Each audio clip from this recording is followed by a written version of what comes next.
Good morning students.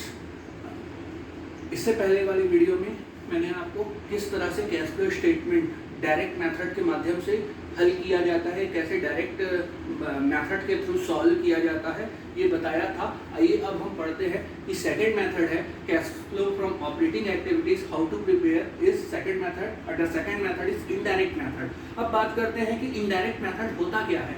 Direct method में आपके पास जो आपकी मेजर बिजनेस एक्टिविटीज या प्रिंसिपल बिजनेस एक्टिविटीज थी उससे रिलेटेड सारी इंफॉर्मेशन आपके पास थी। आपके पास डेटर्स था, क्रेडिटर्स था, बिल्स रेसिवेबल था, बिल्स पेबल था, ओपनिंग स्टॉक, क्लोजिंग स्टॉक का इंफॉर्मेशन था, कॉस्ट ऑफ गुड्स सोल्ड था, अमाउंट रिसीव्ड फ्रॉम डेटर्स था, क्रेडिट सेल्स था, अमाउंट पेड टू सप्लायर था। ये सारी इंफॉर्मेशन जब आपके पास रहती है तो आप डायरेक्ट मेथड्स के थ्रू सॉल्व कर सकते हैं। अब हम बात करते हैं कि अगर हमारे पास ये सारी इंफॉर्मेशन नहीं है तो किस तरह से सॉल्व किया जाए।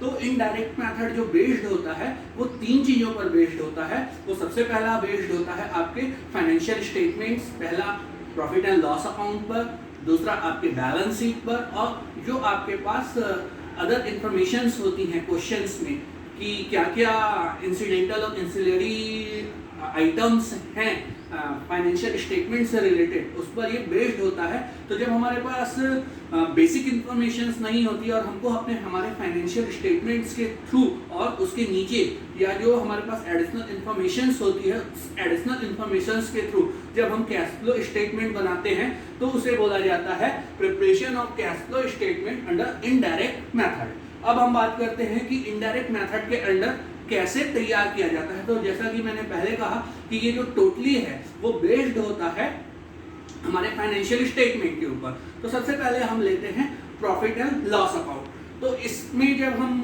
ऑपरेटिंग एक्टिविटीज निकालते हैं तो सबसे पहले हम लेते हैं कि net profit before taxation and adjustment of extraordinary item. तो सबसे पहला आप लेंगे कि आपके टैक्सेशन से पहले, इनकम टैक्स से पहले या इनकम टैक्स के प्रोविजन से पहले, और जो आपके एक्स्ट्राऑर्डिनरी आइटम्स है, एक्स्ट्राऑर्डिनरी आइटम्स के बारे में हम आगे बात करेंगे कि उससे पहले आपका नेट प्रॉफिट कितना है। या तो ये आपके क्वेश्चंस में दिया होगा या एडिशनल इंफॉर्मेशन के रूप में दिया होगा या आपको कैलकुलेट करना पड़ेगा। तो किस तरह से इसे कैलकुलेट करेंगे इस पर अपन लेते हैं कि ये क्या है। तो सबसे पहले इस चीज को ध्यान दीजिएगा कि जो भी आपने प्रॉफिट कंसीडर किया है बिफोर टैक्सेशन, तो आप उस पे ऐड करेंगे non cash and non trading items debited in P&L account but not business items. It means excluded from operation of business activities. कहने का अर्थ कि वो सारी एक्टिविटीज जो हमारे प्रॉफिट एंड लॉस अकाउंट के डेबिट साइड में तो है, परंतु हमारे बिजनेस पॉइंट ऑफ व्यू से, हमारे एक्टिविटी पॉइंट ऑफ व्यू से, हमारे इन प्रिंसिपल बिजनेस एक्टिविटीज के थ्रू वो आइटम्स हमारे बिजनेस के ऑपरेटिंग आइटम्स का हिस्सा नहीं है। अर्थात डेबिट जरूर है as per requirement of profit and loss account, but for the purpose of preparation of cash flow statement it is not a part of your operating activities. तो what are this item, we will discuss it. तो सबसे पहला item होगा कि सबसे पहले आप देखेंगे कि आपके financial statement means profit and loss account and balance sheet. तो प्रॉफिट एंड लॉस अकाउंट और बैलेंस शीट में आप देखेंगे कि आपके पास कुछ एक इंफॉर्मेशन होगी जो नॉन कैश फॉर्म में होगी, अर्थात वो डेबिट तो हुई है प्रॉफिट एंड लॉस अकाउंट में, बट कहीं पे भी कैश का इनफ्लो या आउटफ्लो नहीं है। It is a just a adjustment item. तो अब अपन लेते हैं कि वो कौन कौन सा होता है। तो यदि किसी संस्था में, यदि किसी इंटरप्राइजेस में डेबिट बैलेंस है प्रॉफिट एंड लॉस अकाउंट का, प्रिलिमिनरी एक्सपेंसेस का डेबिट बैलेंस है, आपने उसको राइट ऑफ किया है, discount on issue of shares and debentures आपने राइट ऑफ किया है, तो ये तीनों को आप प्रॉफिट में ऐड कर देंगे। फिर से जिसको हम फिक्टिशियस एसेट्स भी बोलते हैं, पहला debit balance of profit and loss account, दूसरा प्रिलिमिनरी एक्सपेंसेस का राइट ऑफ, तीसरा यदि आपने discount on shares and debentures को कोई राइट ऑफ किया है तो उसे लेंगे। फिर हम आते हैं कि हमारे बिजनेस में कई इंटेंजिबल एसेट्स होती है। इंटेंजिबल एसेट्स को हम बिजनेस में शो नहीं करते, उसको भी हम धीरे धीरे एज पर ईयर या एज पर अकाउंटिंग मेथड या एज पर अकाउंटिंग स्टैंडर्ड्स हम उसे धीरे धीरे राइट ऑफ कर देते हैं। This assets are called intangible asset. तो इंटेंजिबल एसेट में यदि आपने गुडविल को राइट ऑफ किया है ड्यूरिंग द ईयर, आपके प्रॉफिट एंड लॉस अकाउंट में डेबिट में होगा। पेटेंट को राइट ऑफ किया है, आपके प्रॉफिट एंड लॉस अकाउंट में डेबिट में होगा। कॉपीराइट को आपने लिया है, या आपने कोई रिसर्च डिजाइन लिया है, या आपने कोई रिसर्च इनोवेशंस एक्सेट्रा में कोई एक्सपेंसेस किया था और अब आप उसे डेबिट कर रहे हैं P&L अकाउंट में, तो वो सारी चीजें। तो दो हिस्सा A और B, पहला पार्ट जो आपके फिक्टिशियस एसेट्स है उसको आपने P&L अकाउंट में डेबिट किया। सेकंड हिस्से में जो आपका इंटेंजिबल एसेट है, intangible asset goodwill, intangible asset के रूप में पेटेंट, कॉपीराइट, ये सारी चीजें आपने P&L अकाउंट में जाके डेबिट की, तो ये दोनों चीजों को आप जोड़ देंगे। तीसरा है कि यदि आपने कोई भी ऐसी एसेट सेल की है और उस पर किसी तरह से कोई लॉस हुआ है, जैसे कि अगर मैं ये कहूं कि आपने प्लांट प्रॉपर्टी इक्विपमेंट सेल किया है, आपने इन्वेस्टमेंट सेल किया है, आपने फर्नीचर सेल्स किया है, आपने अदर कोई भी बिजनेस एसेट्स जो थी वो सेल आउट की है, तो इस सेल से जो भी आपको लॉस होगा वो ऐड होगा। अब ऐड क्यों होगा? क्योंकि ये जो भी आपने सेल किया है, it is not your operating activities, it is loss from investing activities. आगे फिर आगे हम लेते हैं कि हमको अगर हमने कहीं से इन्वेस्टमेंट किया है, वो इन्वेस्टमेंट से हमको कहीं ना कहीं कोई लॉस हुआ है, उस लॉस को भी हम यहाँ पर ऐड करेंगे।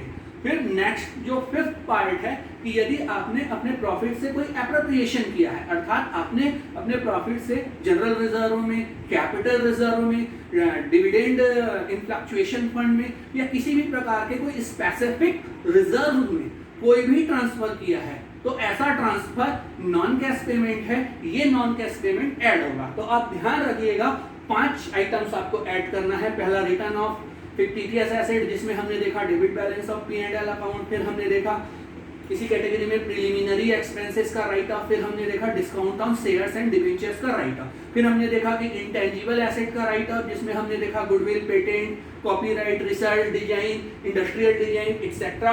फिर थर्ड हिस्से में हमने देखा कि हमने कोई भी एसेट सेल की है जो हमारे बिजनेस से रिलेटेड एक्टिविटीज नहीं है, उस पर कोई लॉस हुआ है, तो वो अगर हमने किसी भी प्रकार का कोई डिविडेंड का पेमेंट किया है जो हमारी बिजनेस एक्टिविटीज नहीं है, इंटरेस्ट का पेमेंट किया है जो हमारी बिजनेस एक्टिविटीज नहीं है, उसको हम ले जाकर लॉस करेंगे। और 5वें नंबर पर देखा है कि हमने अपने प्रॉफिट से यदि कोई भी एप्रोप्रिएशन किया है, तो उस एप्रोप्रिएशन को हम क्या करेंगे, ले जाकर ऐड करेंगे। अब जिस तरह से हमने ऐड किया था, तो हम आगे आते हैं कि ऐसे कौन कौन से आइटम्स हैं जो लेस होंगे। तो जिस तरह से मैंने यहाँ पर लिखा था कि non cash and non trading items, same वैसा ही वहाँ ये जो था वो एक्सपेंसेस का साइड था, ये जो साइड है वो है इनकम का साइड। तो जिस तरह से हमने वहां पर डिविडेंड या इंटरेस्ट का जो एक्सपेंसेस है उसको हमने क्या किया था, ऐड किया था, उसी प्रकार से यदि हमको कोई डिविडेंड की इनकम, इन्वेस्टमेंट की इनकम या इंटरेस्ट के रूप में कोई इनकम रिसीव होती है, तो ऐसी इनकम्स को हम क्या कर देंगे, लेस कर देंगे, because it is not a part of your operating activities. ये एडजस्टमेंट में जाएगा और ये होगा इधर फाइनेंसिंग एक्टिविटीज और इधर investing activities, depending on circumstances of your information. फिर अगर हमने किसी भी प्रकार का कोई भी सेल किया है, फिक्स्ड एसेट का सेल किया है, लॉन्ग टर्म इन्वेस्टमेंट का सेल किया है या किसी भी का सेल किया है और उस पर हमको जो भी प्रॉफिट हुआ, तो वो जो प्रॉफिट है वो हमारा इन बिजनेस या प्रिंसिपल बिजनेस एक्टिविटीज से होने वाला प्रॉफिट नहीं है, ये हमारे एसेट से होने वाला प्रॉफिट है। तो ये भी जाकर एडजस्टमेंट होगा आपकी इन्वेस्टिंग एक्टिविटीज पे। तो इस तरह से जब आप ये प्लस वाला आइटम और ये जो माइनस वाला आइटम है, ये दोनों को एडजस्टमेंट करेंगे, तो एडजस्टमेंट के बाद जो भी फिगर्स आपके पास निकल कर आएगा वो फिगर्स कहलाएगा profit before working capital. Profit before working capital, profit before working capital का अर्थ ये हुआ कि अभी हमने उसमें करंट एसेट, करंट लायबिलिटीज, इसका कोई भी एडजस्टमेंट नहीं किया है। अब करंट एसेट या करंट लायबिलिटीज, जिसमें हम बोलते हैं current asset minus current liabilities, अगर डिफरेंस आता है तो उसको हम बोलते हैं वर्किंग कैपिटल। तो हमने अभी वर्किंग कैपिटल का कोई भी एडजस्टमेंट नहीं किया, तो वर्किंग कैपिटल का एडजस्टमेंट इस प्रॉफिट से कैसे होगा? तो वर्किंग कैपिटल के एडजस्टमेंट के लिए सबसे पहले आप इस चीज को ध्यान रखिएगा कि increase in current liabilities, decrease in current asset. यदि आपके करंट लायबिलिटीज में कोई भी वृद्धि होती है और करंट एसेट में कोई भी कमी होती है, तो इसको आप ऐड करेंगे। अगर हम इसको उलट दें, हम इसको वाइस वर्सा, अर्थात हम इसको अपोजिट फॉर्म में ले लें, तो हमने यहाँ पर लिया था increase in current asset will be added, तो decrease in current asset will be less. आगे फिर decreasing current liabilities will be less. तो इस तरह से ये जो आपका स्टेटमेंट है जिसमें जो भी आपने प्रॉफिट कैलकुलेट किया है उस प्रॉफिट के कैलकुलेशन में जो आपका वर्किंग कैपिटल का एडजस्टमेंट है, वर्किंग कैपिटल का एडजस्टमेंट मतलब करंट एसेट और करंट लायबिलिटीज का एडजस्टमेंट, यदि आपकी करंट लायबिलिटीज बढ़ती है और करंट एसेट घटता है तो ऐसी स्थिति में आप उसे ऐड करेंगे। उल्टा है, यदि आपने उल्टा किया है कि आपका करंट एसेट इंक्रीज होता है और करंट लायबिलिटीज डिक्रीज होता है तो ऐसी स्थिति में आप उसको लेस करेंगे आफ्टर एडजस्टमेंट। ये जो हमने एडजस्टमेंट लिया, सबसे पहले हमने जोड़ा, फिर घटाया, फिर हमारा जो भी आइटम्स निकल कर आया वो आया प्रॉफिट बिफोर वर्किंग कैपिटल, उसके बाद हमने वर्किंग कैपिटल का एडजस्टमेंट किया। और वर्किंग कैपिटल का एडजस्टमेंट मैं आपको बताता हूँ कि जैसे मान लो स्टॉक है, हम 2 इयर्स का इंफॉर्मेशन लेते हैं 2018 2019। 2018 में स्टॉक था 50,000 का, 2019 में स्टॉक हो गया 40,000 का। तो ये 20,000 का स्टॉक कहाँ गया? अगर कोई भी सारी चीजें, सारे सर्कमस्टेंसेस नॉर्मल है तो आप ये कहेंगे कि इस 10,000 रुपीज का जो स्टॉक है वो हमने सेल कर दिया। तो हम क्या बोलेंगे? हमारा जो क्वेश्चन कहता है कि डिक्रीज इन करंट एसेट, मतलब हमको पैसा मिला इसलिए हमने इसको ऐड किया। उसी प्रकार से सिमिलर हम बोलते हैं कि यहाँ पर हमने कहा कि decrease in current liability. Suppose आपका बिल ऑफ, सपोज आप क्रेडिटर्स है, क्रेडिटर्स 2018 में थे 60,000, 2019 में वो हो गया 50,000। तो आपने 10,000 का पेमेंट कर दिया, 10,000 का पेमेंट कर दिया इसलिए ये जाकर लेस हो गया। इसी तरह से आपको करंट एसेट और करंट लायबिलिटीज को ध्यान में रखना है। आप करंट एसेट और करंट लायबिलिटीज के जो भी फैक्टर्स हैं उसको ध्यान में रखेंगे तो जो भी इंक्रीज होगा या जो भी डिक्रीज होगा, जैसे कि मैंने ये कहा कि करंट एसेट अगर डिक्रीज होता है और करंट लायबिलिटीज अगर डिक्रीज होता है और करंट लायबिलिटीज अगर इंक्रीज होती है तो हम उसे ऐड करते हैं, और इसके उल्टा होता है तो हम उसे लेस करते हैं। ओवरऑल हम इन सारी चीजों का एडजस्टमेंट करने के बाद एक कंक्लूजन में आते हैं, और कंक्लूजन में आने के बाद हमारे पास एक मेजर आइटम का एडजस्टमेंट रह जाता है। वो एडजस्टमेंट रह जाता है इनकम टैक्स का। तो एडजस्टमेंट करने के बाद अगर आप इनकम टैक्स का पेमेंट कर देते हैं और इनकम टैक्स का पेमेंट कर देने के पश्चात जो भी बैलेंस बचता है तो हम उसे बोलेंगे नेट कैश इधर इनफ्लो और इधर आउटफ्लो फ्रॉम ऑपरेटिंग एक्टिविटीज। कहने का अर्थ ये हुआ कि उस ऑपरेटिंग एक्टिविटीज से या तो हमको कैश इनफ्लो होगा या कैश आउटफ्लो होगा। इनफ्लो आउटफ्लो कैसे होगा? अगर एक्टिविटीज का जो बैलेंस है वो प्लस में आता है तो वो हुआ इनफ्लो, माइनस में आता है तो वो हुआ आउटफ्लो। तो इस पूरे जो लेक्चर में हमने ये देखा कि कैसे डायरेक्ट मेथड के अंतर्गत, डायरेक्ट मेथड और इनडायरेक्ट मेथड के अंतर्गत यदि आप ऑपरेटिंग एक्टिविटीज, केवल और केवल ये जो डायरेक्ट और इनडायरेक्ट मेथड है ये ऑपरेटिंग एक्टिविटीज के लिए ही एप्लीकेबल होता है, इन्वेस्टिंग और फाइनेंसिंग एक्टिविटीज के लिए ये एप्लीकेबल नहीं होता। तो ऑपरेटिंग एक्टिविटीज से जो कैश फ्लो इनफ्लो होता है या जो आउटफ्लो होता है उसके अंतर्गत हमने देखा कि कैसे हम डायरेक्ट मेथड से और कैसे हम इनडायरेक्ट मेथड से क्वेश्चंस बना सकते हैं। तो उम्मीद करता हूं कि ये वीडियो आपके एग्जामिनेशन पॉइंट ऑफ व्यू से काम आएगा। कैश फ्लो स्टेटमेंट से रिलेटेड जो आगे के एडजस्टमेंट है, एक्स्ट्रा ऑर्डिनरी आइटम्स हैं, उन एक्स्ट्रा ऑर्डिनरी आइटम के विषय में हम नेक्स्ट वीडियो में चर्चा करेंगे। Thank you.